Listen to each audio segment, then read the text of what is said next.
Sieviete nekad nesapratīs vīrieti, un vīrietis nekad nesapratīs sievieti. Redziet, dzīvē nekad nav melns vai balts. Dzīvē ir pelēks, vai arī visas varvīksnes krāsas. Un vienmēr būs konflikts kādreiz starp vīrieti un sievieti. Bet redziet, tā milzīgā atšķirība ir tur, kā tas konflikts tiek risināts. Ja vīrietis spēj savu sievieti uzklausīt, paskatīties sevī,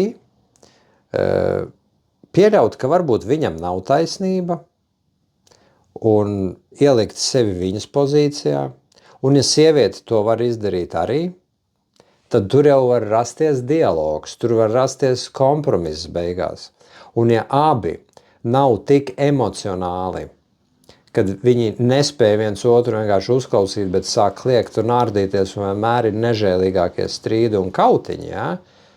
Tad tur var normāli norisināties dialogs. Bet ja abi divi ir tik traumēti, neizstrādāti un neapzināti, kad tiklīdz kā ir kaut kāds mazākais konflikts, tā ir uzreiz mantu kravāšana, jā, tad nekad viens otru nesapratīs.